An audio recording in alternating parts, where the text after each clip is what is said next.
Bihar news में स्वागत है आपका दोस्तों। मैं हूं फिरदौस गनी और आप देख रहे हैं KDB live.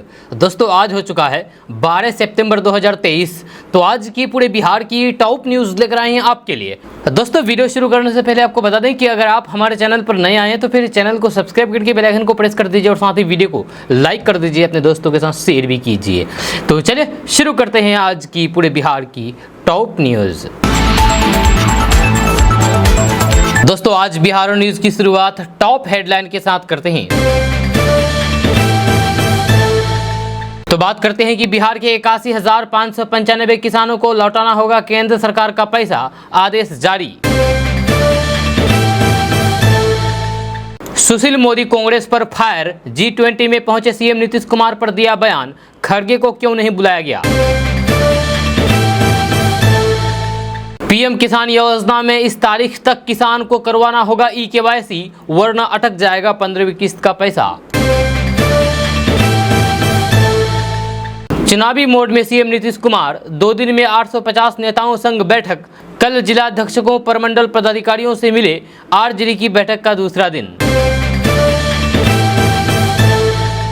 Social media users हो जाए सावधान, भड़काऊ पोस्ट डाला तो जाना होगा जेल, पुलिस रख रही है पैनी नजर। लालू को ज्यादा राहुल पर एतबार क्यों, बिहार में नीतीश कुमार तेजस्वी को आगे बढ़ा रहे हैं, फिर केंद्र में आरजेडी सुप्रीमो किसे मजबूत कर रहे हैं। 10वीं और 12वीं में असफल स्टूडेंट बोर्ड परीक्षा में हो सकेंगे शामिल, विद्यार्थियों के लिए बड़ी खबर। नीतीश कुमार क्या फिर से एनडीए में आ जाएंगे, जितन राम मांझी बोले आने वाले समय में की राजनीति के बारे में संकेत। मछली उत्पादन में देश में बिहार चौथे नंबर पर, जानिए मछली पालन में पटना का क्या है हाल। देश में बिक रही लीवर और कैंसर की नकली दवा, WHO ने किया अलर्ट। के पाठक के आदेश को नजरअंदाज कर रहे कोचिंग संस्थान, नहीं बताई छात्रों की सही संख्या, विभाग ने लिया एक्शन। बिहार के जेलों में कैदी कर रहे हैं कंपटीशन की तैयारी, ऑनलाइन चलती है क्लास। बिहार के राज्यपाल बोले मदरसा शिक्षा में शामिल हो कंप्यूटर साइंस, पढ़ाई में राजभवन भी करेगा मदद। भाजपा के लिए काम कर रहे हैं जेडीयू के आधे से अधिक नेता, अमित शाह के दौरे से पहले बीजेपी ने किया बड़ा दावा। बिहार के इन 12 जिलों में होगी बारिश, मौसम विभाग का अलर्ट, अगले 2 घंटे में यहां होगी भारी बारिश। महागठबंधन में सीटों को लेकर के फंसा पेंच, जाने कांग्रेस वामदल और तेजस्वी का चाल चक्र। हड़ताल पर गए बिहार के इस अस्पताल के डॉक्टर, ठप हुई ऑक्सीजन की ओपीडी सेवा, मरीजों की बड़ी परेशानी। बाबा बैद्यनाथ से इतनी ताकत मांगी कि एनडीए को सत्ता से उखाड़ फेंक सके, देवघर में पूजा करने के बाद बोले लालू प्रसाद यादव। नीतीश कुमार के लिए इंडिया दरवाजा है तो एनडीए खिड़की, बिहार सीएम के G20 में शामिल होने पर बोले प्रशांत किशोर। जेडीयू ने भाजपा पर बोला हमला, कहा ना हो गलतफहमी के शिकार, 2024 में सीट बचाने का दिया चैलेंज। दोस्तों बात करते हैं विस्तार से। तो बात करते हैं कि बिहार के मुख्यमंत्री नीतीश कुमार एक तरफ जहां विपक्षी एकता के अगुवा बने, तो वहीं दूसरी तरफ G20 की बैठक के बाद आयोजित डिनर कार्यक्रम में प्रधानमंत्री नरेंद्र मोदी के साथ उनकी मुस्कुराती हुई तस्वीरें सामने आई है। इससे बिहार की राजनीति गर्मा गई है। इस तस्वीर के सामने आते ही नीतीश कुमार के ऊपर सवाल खड़ा होने लगे हैं और लोगों के दिमाग में ये सवाल तैरने लगा है कि क्या नीतीश कुमार फिर से पाला बदल देंगे। डिनर में शामिल होकर के जाने अनजाने में ही सही, नीतीश कुमार ने अपने सहयोगी दलों के टेंशन को फिर से बढ़ा दिया है।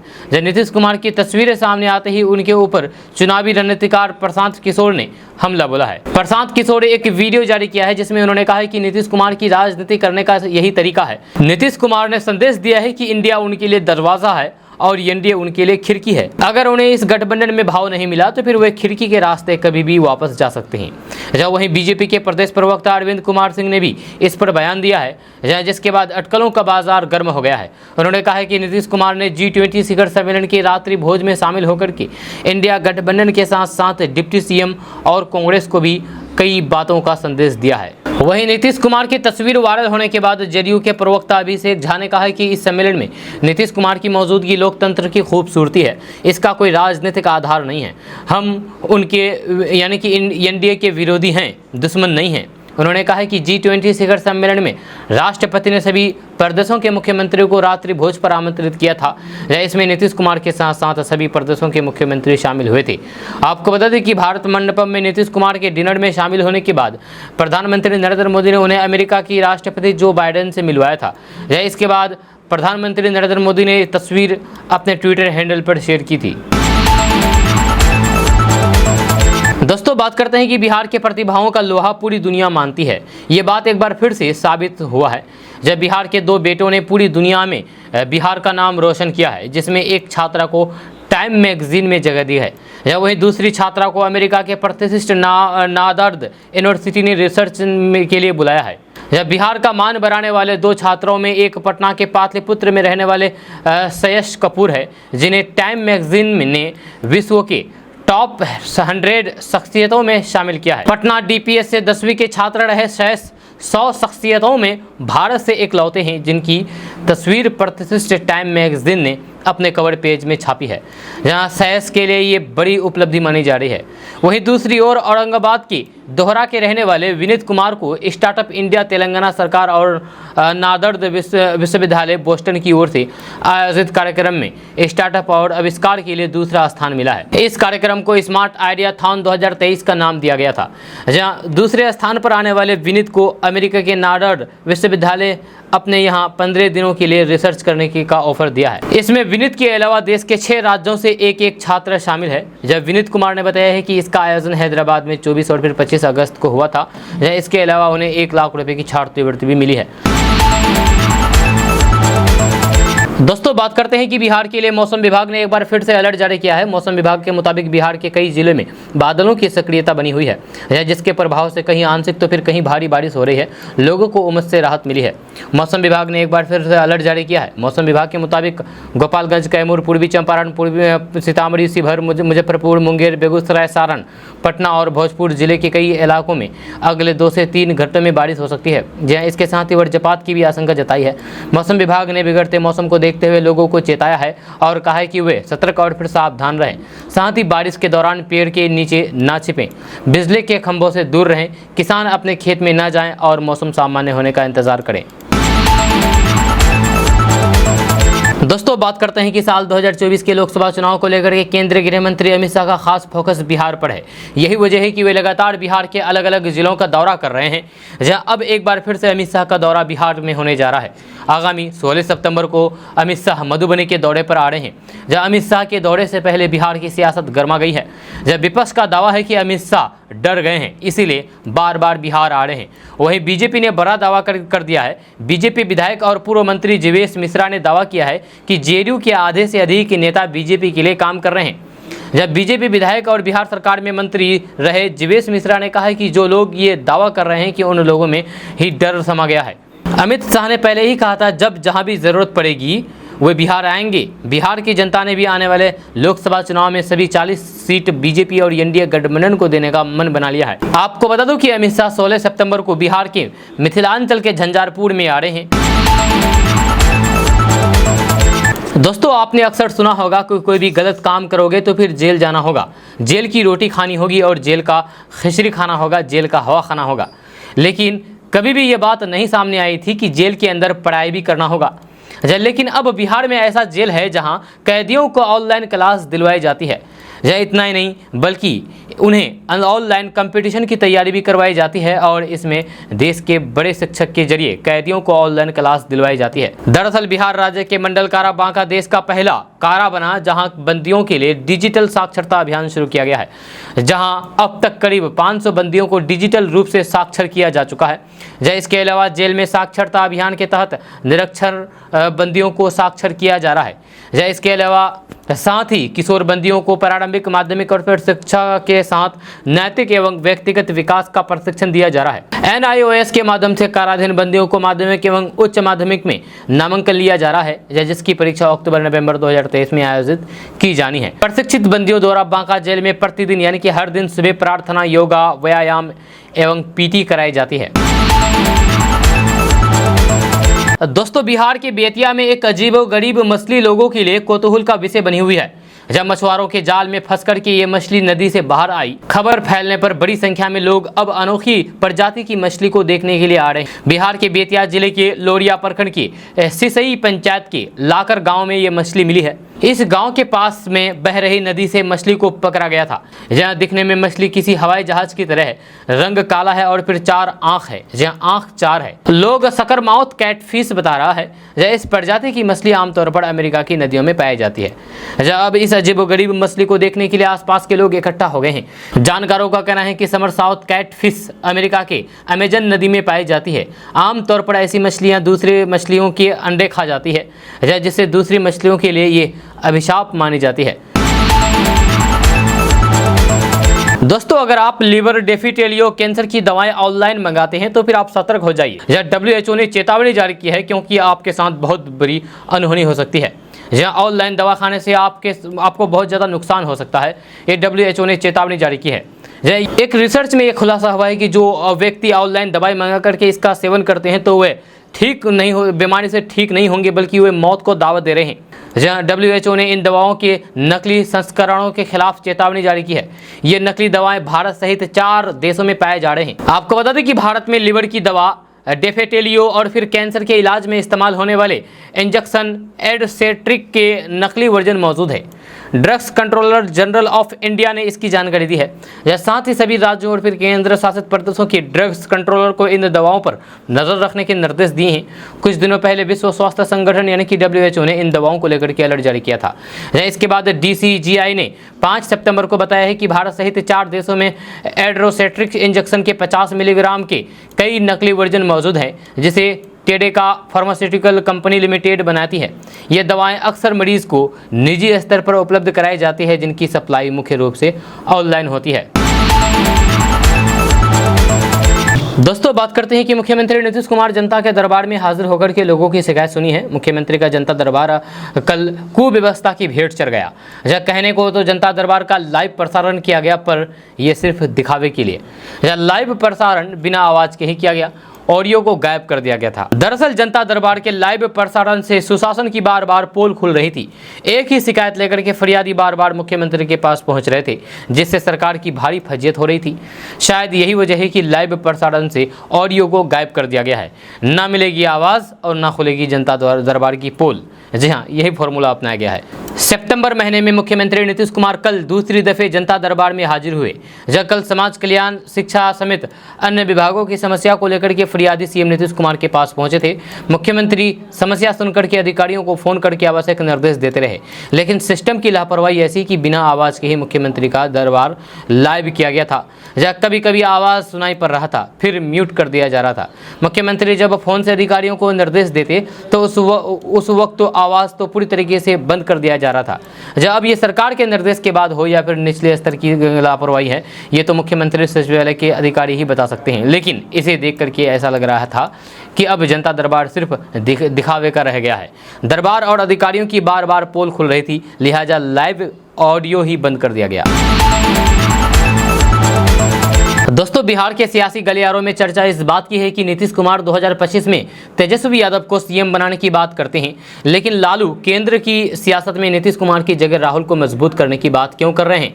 सवाल ये भी है कि आखिर राहुल गांधी को मजबूत करने के लिए लालू प्रसाद यादव किस नुकसान को सहने की बात कर रहे हैं।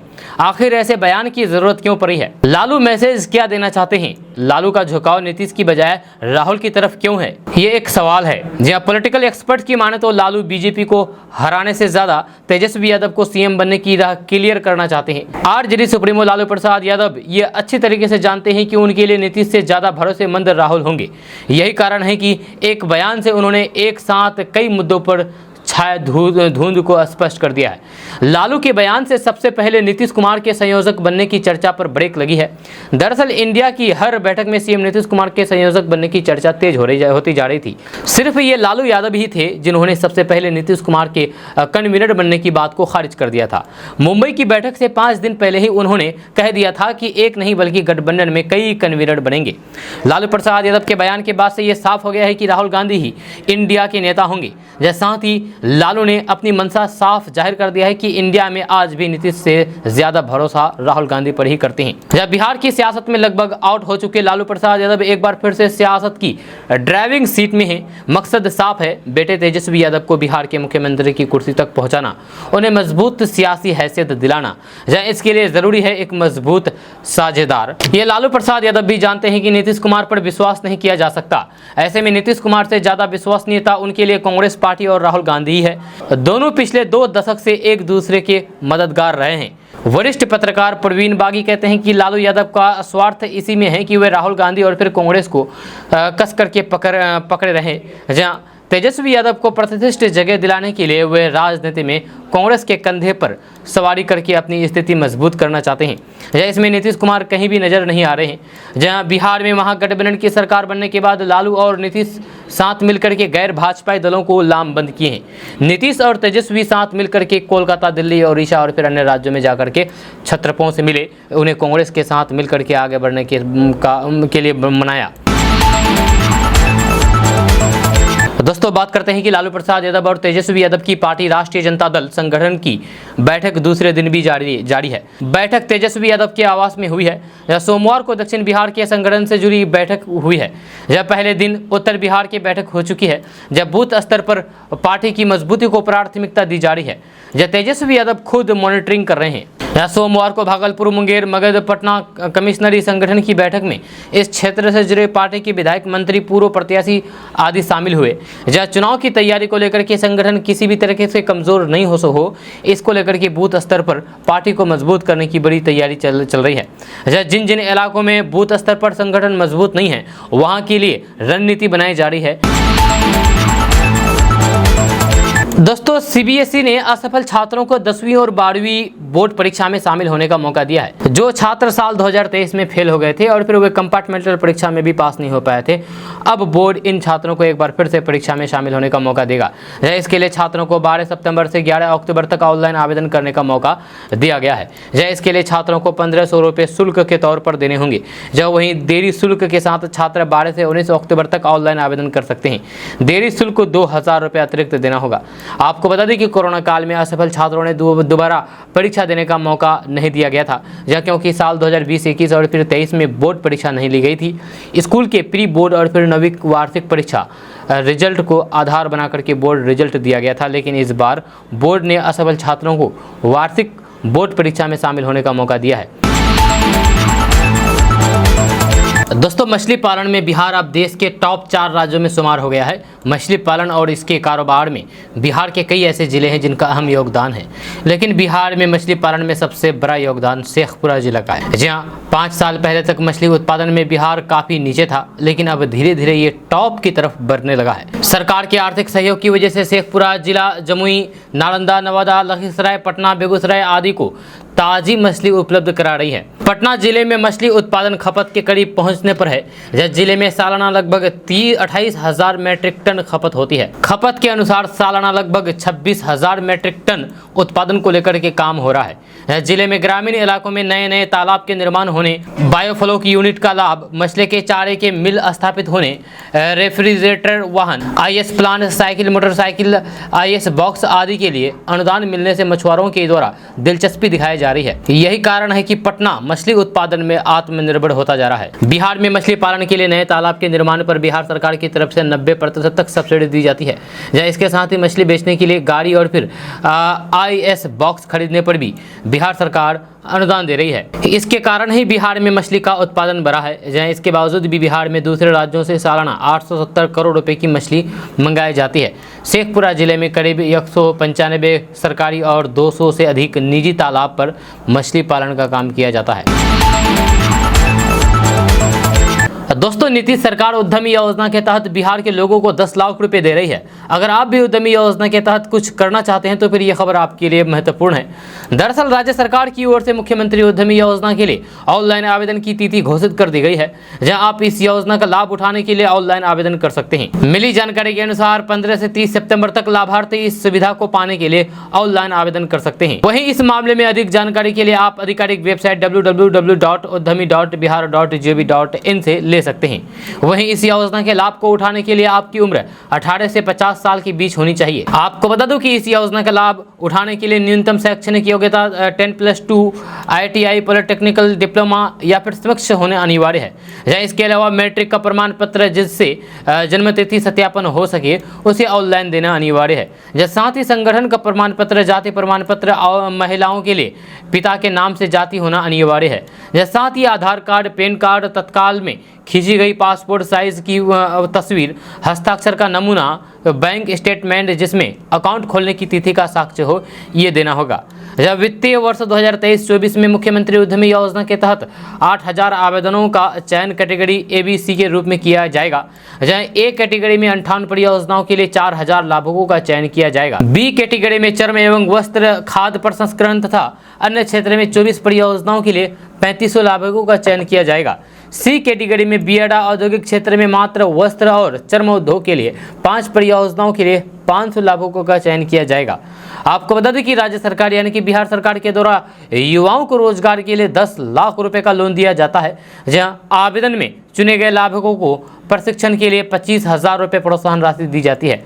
10 लाख रुपए में से 5 लाख रुपए सब्सिडी के रूप में और फिर 5 लाख रुपए ब्याज ऋण के यानी कि लोन के रूप में दिए जाते हैं। 7 साल में आपको ये भुगतान करना होगा। केवल नए उद्यमी को मुख्यमंत्री उद्यमी योजना से धन मिलेगा। ऐसे में अगर आप भी बिहार के रहने वाले हैं और बेरोजगार हैं तो ये आपके लिए खुशखबरी है। आप मुख्यमंत्री उद्यमी योजना के तहत आवेदन कर सकते हैं और अच्छी खासी कमाई कर सकते हैं। दोस्तों, बात करते हैं कि बिहार के 81,595 किसानों को केंद्र का पैसा लौटाना होगा, आदेश जारी कर दिया गया है। आपको बता दें कि बिहार सरकार ने सरकारी बैंकों को प्रधानमंत्री किसान सम्मान निधि योजना के तहत धनराशि प्राप्त करने वाले अयोग्य किसानों को किसानों से पैसा वापस लेने की प्रक्रिया में तेजी लाने का निर्देश दिया है। उन्हें केंद्र सरकार ने आयकर चुकाने या फिर अन्य कारणों से अयोग्य पाया है। जब बिहार सरकार के निदेशक आलोक रंजन घोष ने बताया है कि जांच के बाद केंद्र सरकार ने बिहार में कुल 81,595 किसानों को अयोग्य लाभार्थियों के रूप में पहचान की है।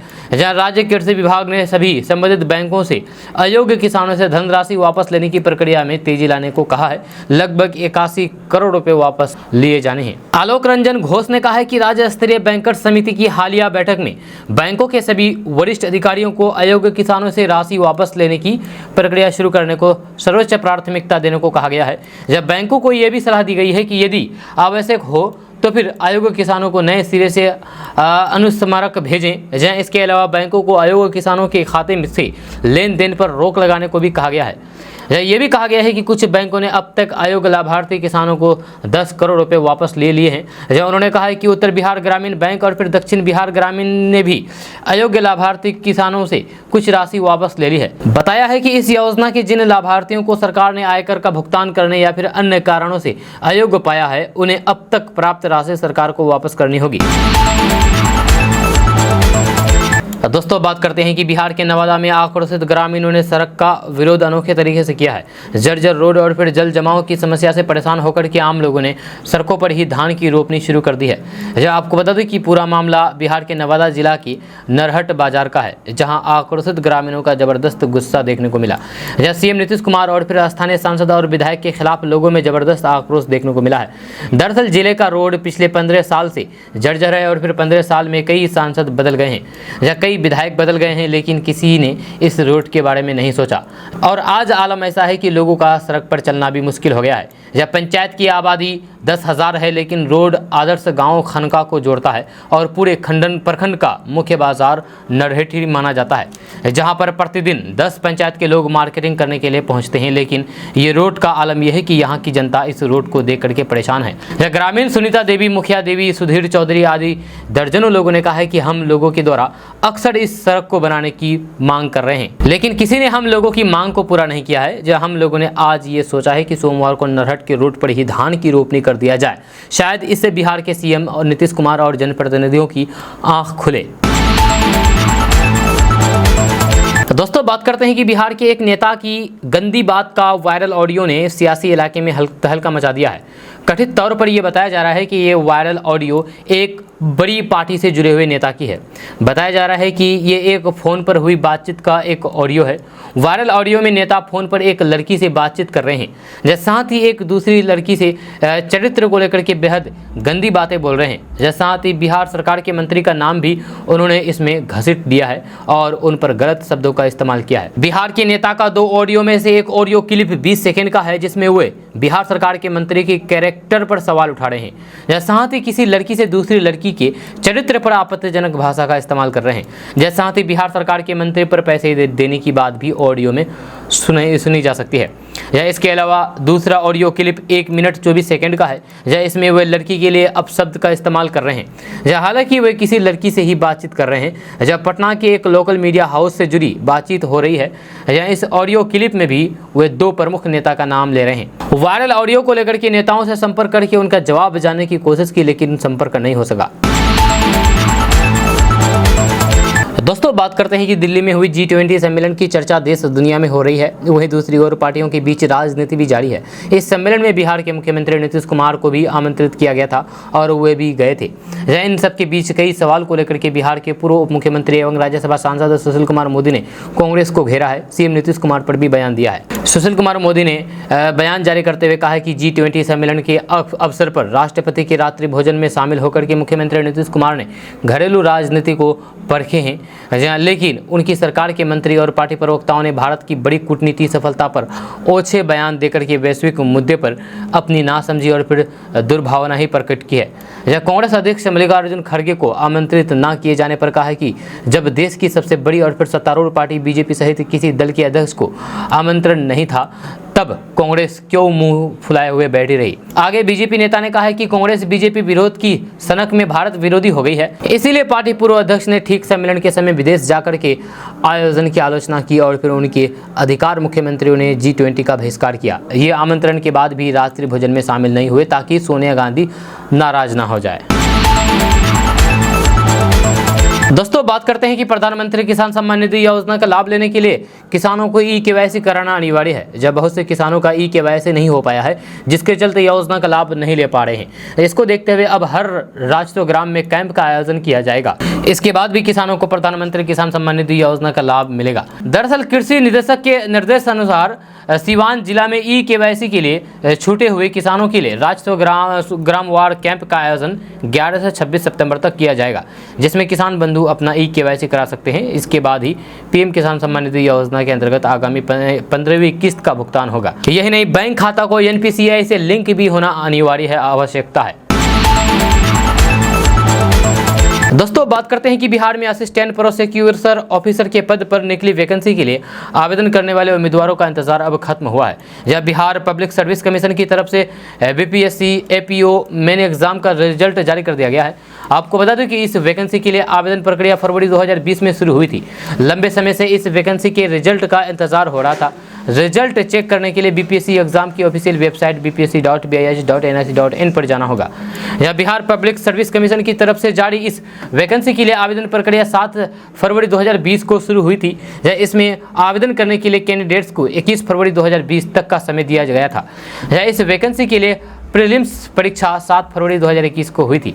इसके बाद मेंस परीक्षा का आयोजन 24 अगस्त 2021 को किया गया था।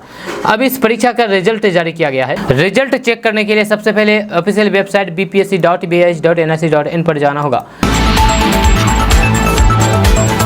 दोस्तों, बिहार के मुख्यमंत्री नीतीश कुमार और आरजेडी सुप्रीमो लालू प्रसाद यादव दोनों ही रविवार को प्रदेश में नहीं थे, यानी कि बिहार में नहीं थे। नीतीश कुमार दिल्ली गए हुए थे, वहीं लालू प्रसाद यादव अपनी पत्नी और पूर्व मुख्यमंत्री राबड़ी देवी के साथ झारखंड के देवघर गए हुए थे।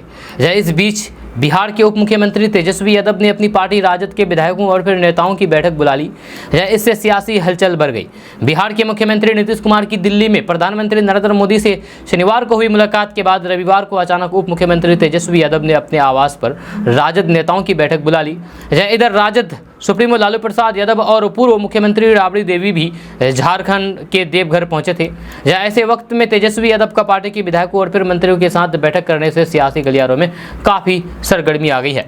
जहां आरजेडी की ओर से ये जानकारी दी गई है कि चुनाव के पहले तैयारियों के सिलसिले में ये बैठक 4 सितंबर को ही हुई थी। जब ये बात सामने आई थी कि कई विधानसभा क्षेत्र में राजद की बूथ कमेटी नहीं बन पाई है। जब उप मुख्यमंत्री तेजस्वी यादव ने बैठक में मौजूद राजद के नेताओं को निर्देश दिया है कि अगले एक पखवाड़े के अंदर बूथ कमेटी का गठन करके इस बारे में पार्टी मुख्यालय को सूचना दी जाए। आरजेडी ने रविवार को उत्तर बिहार के विधायकों, विधान पार्षदों, मंत्रियों, पूर्व विधायकों, प्रत्याशियों तथा जिलाध्यक्षों की बैठक की थी। दोस्तों, बात करते हैं कि कैंसर मरीजों के लिए एक राहत वाली खबर है। अब उनको महंगी कीमोथेरेपी कराने के लिए भागलपुर से बाहर नहीं जाना पड़ेगा। जहाँ लोग इनके इलाज के लिए पटना महावीर कैंसर संस्थान या फिर मुंबई या दिल्ली की तरफ रुख करते थे, लेकिन अब धीरे धीरे इसका इलाज भागलपुर में ही संभव होने लगा है। और डॉक्टर ने बताया है कि यहाँ केमोथेरेपी मुफ्त में होता है, लेकिन दवा आपको खुद लेनी होगी। जहाँ केमोथेरेपी का कोई भी चार्ज नहीं लगेगा। जहाँ जाँच की सुविधा मुफ्त है। जहाँ हम लोग जगह जगह जाकर के कैंप भी लगवाते हैं। जब पूर्वी बिहार के सबसे बड़े अस्पताल मायागंज में अब केमोथेरेपी की सुविधा शुरू करने जा रही है। यह पूर्वी बिहार के सबसे बड़े अस्पताल जवाहरलाल नेहरू चिकित्सा महाविद्यालय यानी कि JLNMCH के कंप्रहेसिव कैंसर केयर क्लिनिक में रोजाना 3 तरह के कैंसर की जांच हो रही है। यह मुंह के अलावा ब्रेस्ट कैंसर के 6 और सर्वाइकल कैंसर के 4 मरीज मिले हैं। वहीं पर बिहार में ओरल कैंसर की संख्या बहुत अधिक है, क्योंकि यहाँ के लोग तंबाकू और गुटखा का ज़्यादा सेवन करते हैं। साथ ही साथ महिलाओं में ब्रेस्ट कैंसर और सर्वाइकल कैंसर भी तेजी के साथ बढ़ रहा है। जब ब्रेस्ट कैंसर हमारे पेरेंट्स से जीन ट्रांसफ़र के माध्यम से आ जाता है, लेकिन सर्वाइकल कैंसर हाइजीन की कमी और फिर कम उम्र में शादी और बच्चा पैदा करने की वजह से होता है। भागलपुर में पर्व त्यौहार या फिर किसी धर्म संप्रदाय के विरुद्ध विशेष सोशल मीडिया में भड़काऊ पोस्ट को लेकर के जिला पुलिस मुख्यालय अलर्ट है। जब पुलिस कानून व्यवस्था में खलल डालने वाले असामाजिक तत्वों पर पैनी नजर रख रही है। सुरक्षा कारणों से 4 भागों में बांटे गए शहरी क्षेत्र में जहां पुलिस और विशेष शाखा अलर्ट है, तो फिर वही सोशल मीडिया पर आपत्तिजनक पोस्ट डालने वालों पर भी नजर रखी जा रही है। बिहार के भागलपुर में सोशल मीडिया पर भड़काऊ पोस्ट डालने वालों के खिलाफ पुलिस कार्रवाई करेगी। पर्व त्यौहार या फिर किसी धर्म संप्रदाय के विरुद्ध सोशल मीडिया में भड़काऊ पोस्ट करने वालों को लेकर के जिला पुलिस मुख्यालय पैनी नजर रख रही है। जहाँ असामाजिक तत्वों से भी निपटने के लिए पुलिस पूरी तरीके से सतर्क है। आपको बता दें कि शहरी क्षेत्र में पुलिस और फिर विशेष शाखा अलर्ट है। दोस्तों, बात करते हैं कि केंद्र सरकार ने मिथिला के मखाना को GI टैग तो दे दिया। वहीं GI टैग मिलने से मखाना व्यवसाय से जुड़े लोग काफ़ी उत्साहित थे। उन्हें उम्मीद थी कि मखाना व्यवसाय को नया आयाम मिलेगा, लेकिन ऐसा होता हुआ दिखाई नहीं दे रहा है। ऐसा माना जा रहा है कि मखाना व्यवसाय से जुड़े लोगों का मखाना उत्पादन से जुड़े किसानों को उत्पादन के अनुरूप कीमत नहीं मिल पा रही है। जी हाँ, अभी दरभंगा में मखाना का खुदरा बाजार मूल्य 400 से 500 रुपये प्रति किलो है। मखाना किसानों की आशा के अनुरूप कीमतों में वृद्धि नहीं हो पाई है। इसका मुख्य कारण साल 2022 की मखाना की कीमतों में अप्रत्याशित कमी रही है। इस कारण से मखाना की खेती के प्रति किसानों का उत्साह कम हो गया है। लेकिन इस वर्ष यानी कि इस साल फिर से मखाना की कीमत में तेज़ी से बढ़ी है, जिससे मखाना की किसानों की रुचि फिर से बढ़ने की उम्मीद जगी है। दोस्तों बात करते हैं कि बिहार कोचिंग संस्थान नियमावली 2023 को अगले माह तक लागू करने की तैयारी है। इसको लेकर के शिक्षा विभाग ने बिहार में यानी कि पूरे बिहार में पंजीकृत कोचिंग संस्थानों की संख्या और इसमें नामांकित छात्र छात्राओं का ब्यौरा सभी जिलों से मांगा था, लेकिन पटना जिला समेत 20 जिलों से इसकी रिपोर्ट नहीं आई है। जिन 18 जिलों से रिपोर्ट आई है वह आधी अधूरी है। ज़्यादातर कोचिंग संस्थानों ने नामांकन विद्यार्थियों की सही सूचना नहीं दी है, ऐसा शिक्षा विभाग का मानना है। अब विभाग ने जिलों से कोचिंग संस्थानों और फिर उनमें नामांकित विद्यार्थियों की पूरी सूचना 1 सप्ताह में उपलब्ध कराने को कहा है। जिन जिलों से रिपोर्ट आई है शिक्षा विभाग ने उन्हें उसे वेबसाइट पर डाला है, जहां इस रिपोर्ट के मुताबिक 18 जिलों ने पंजीकृत 5164 कोचिंग संस्थानों की सूचना दी है, जिनमें 31,607 विद्यार्थी पंजीकृत है। इनमें दरभंगा के कोचिंग संस्थान में सर्वाधिक 12,135 विद्यार्थी हैं। पटना में कोचिंग संस्थानों की संख्या अभी की शिक्षा विभाग को नहीं मिली है। जहां शिक्षा विभाग की आधिकारिक रिपोर्ट के मुताबिक अररिया जिले के 221, अरवल में 90, बांका में 225, बेगूसराय में 636, बक्सर में 144, दरभंगा में 562, पूर्वी चंपारण में 593 और भी कई सारे जिले हैं जिनमें विद्यार्थी नामांकित मिले हैं। दोस्तों बात करते हैं कि राजधानी पटना के खुदा बख्श लाइब्रेरी के सभागार में आयोजित 2 दिवसीय सेमिनार के उद्घाटन पर राज्यपाल राजेंद्र विश्वनाथ अर्लेकर ने मदरसा शिक्षा में वैज्ञानिक दृष्टिकोण को बढ़ावा देने की बात कही है और कहा है कि मदरसा में IT, कंप्यूटर विज्ञान जैसे विषयों की पढ़ाई होनी चाहिए। मदरसा शिक्षा के विकास में राजभवन भी सहयोग करेगा, इसके लिए संयुक्त प्रयास की जरूरत है। इस सेमिनार का विषय मदरसा शिक्षा व्यवस्था, दायित्व या फिर संपत्ति है। राज्यपाल विश्वनाथ अर्लेकर ने कहा है कि कुछ लोग मदरसा को लेकर के गलत बयानबाजी करते हैं। ऐसे में हम लोगों की जिम्मेदारी है कि मदरसों में छात्रों को उत्कृष्ट और फिर आधुनिक शिक्षा देकर कि ऐसा उदाहरण पेश करें कि बोलने वालों की बोलती बंद हो जाए। हाल ही में राज्यपाल ने पटना विश्वविद्यालय में शिक्षक दिवस समारोह को संबोधित करते हुए कहा था कि राज्य में शिक्षा का माहौल और बेहतर बनाने की आवश्यकता है। उन्होंने कहा कि शिक्षा संबंधित पदाधिकारियों को समन्वय के साथ काम करने पर जोर दिया है। उन्होंने 106 साल पुराने पटना विश्वविद्यालय के नवीनीकृत सीनेट हॉल का लोकार्पण किया था, जहाँ राज्य की शिक्षा व्यवस्था को लेकर के अर्लेकर अपने विचार प्रकट करते रहते हैं। दोस्तों बात करते हैं कि बिहार के जमुई जिले में रविवार को वार्डन और फिर गार्ड सोते रह गए और छात्रावास की सभी 55 छात्राएं हॉस्टल से गायब हो गई। जहां घटना रविवार सुबह स्थानीय कस्तूरबा गांधी बालिका छात्रावास टाइप 4 की बताई गई है। गायब हुई सभी छात्रा स्थानीय राज्य संपोषित +2 की छात्रा है जो स्कूल की छात्रावास में रह करके पढ़ाई कर रही है। जहाँ सभी 55 छात्राएं रविवार की एलएसबे वार्डन और फिर रात्रि प्रहरी को बिना बताए गेट खोल करके छात्रावास से अपने घर चली गई। इस बीच छात्रावास से 55 छात्राओं की भागने के मामले को लेकर के शिक्षा विभाग ने जांच शुरू कर दी है। जब सोमवार सुबह तक करीब 20 छात्राएं वापस हॉस्टल लौट चुकी है। जिला शिक्षा अधिकारी कपिल देव तिवारी ने कहा है कि जिला कार्यक्रम पदाधिकारी को घटना की जांच करने का निर्देश दिया गया है। जानकारी के अनुसार रविवार सुबह 3 बजे करीब जब वार्डन की नींद खुली तो फिर छात्रावास में एक भी बच्ची मौजूद नहीं थी। हालांकि खोजबीन करके 3 बच्चियों को सोनो चौक से वापस छात्रावास बुलाया गया। सुबह 10 बजे तक 2 बच्चों को चकाई से वापस लाया गया। रविवार शाम तक 1 दर्जन बच्चों को वापस बुलाया जा सका था। बचे हुए बच्चियां अभी भी छात्रावास में नहीं पहुंची है। दोस्तों आज का न्यूज़ बस यहाँ तक। कैसा लगा आपको नीचे कमेंट बॉक्स में कमेंट करके जरूर बताइएगा। अगर आप हमारे चैनल पर नए आए तो फिर चैनल को सब्सक्राइब करके बेल आइकन को प्रेस कर दीजिए और साथ ही वीडियो को लाइक कर दीजिए, अपने दोस्तों के साथ शेयर भी कीजिए। तो चलिए मिलते फिर नेक्स्ट वीडियो के साथ, तब तक के लिए जय हिंद, जय बिहार।